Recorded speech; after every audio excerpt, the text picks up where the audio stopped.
Hello అండి, October 18 ఈ రోజు శనివారం ధనత్రయోదశి. ఈ రోజు మన ఇంటి ముందు కుడివైపున వాకిలి ఉంటుంది కదండి, వాకిలికి కుడివైపున ధనత్రయోదశి రోజు యమదీపం వెలిగించుకుంటే ఆ ఇంటికి కుటుంబానికి కూడా చాలా మంచిదన్నమాట. అది ఎలా చేయాలో నేను చెప్తాను చూడండి. ముందుగా మన వాకిలంతా శుభ్రం చేసుకున్న తర్వాత పసుపుతో కొంచెం క్లీన్ చేసుకొని దాని మీద ముగ్గు అయితే వేసుకోండి. దాని మీద కొంచెం పసుపు కుంకుమ కూడా పెట్టేసుకొని ఏదైనా మీ దగ్గర ఆకు ఏదైనా ఉంటే పెట్టుకోండి. నేనైతే తమలపాకు యూస్ చేస్తున్నాను, కింద పెట్టకూడదు కదా. అవి కూడా నేను ఒక ప్లేట్లో పెడుతున్నానండి. దాని తర్వాత మధ్యలో ఉప్పు వేసాను దీపం పెట్టడానికి. పసుపు కుంకుమలతో తమలపాకులను అయితే పూజించుకోవాలి. తర్వాత ముందుగా మనం గోధుమ పిండితో ఇట్లా ప్రమిదను అయితే తయారు చేసుకోవాలండి. దాంట్లో ఆయిల్ వేసేసి ఒత్తులైతే పెట్టుకోవాలి. దాని తర్వాత మనం పూలు కానీ మన దగ్గర ఉంటే వాటితో కూడా మనం అలంకరించుకోవచ్చు అండి. రోజా పూలు కానివ్వండి, చామంతి పూలు కానివ్వండి, అట్లా వేసుకోవచ్చు మనం.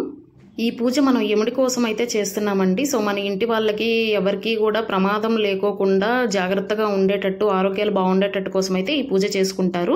దీపాలు వెలిగించేసిన తర్వాత మనం ఒక ఆకు వేసి తమలపాకు యూస్ చేయండి. దాంతో బియ్యము కొంచెం బెల్లము వేయండి. అది కొంచెం ప్రసాదం లాగా అనమాట. ఆ దీపాలకి మనం నైవేద్యం పెడుతున్నట్టు.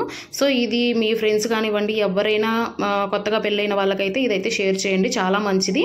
లాస్ట్లో పూజ అయిపోయిన తర్వాత హారతి ఇట్లాగా ఇచ్చేసి మన మనసులో కోరికలు చెప్పుకోవాలన్నమాట. ఇంతే అండి వీడియో. Thank you.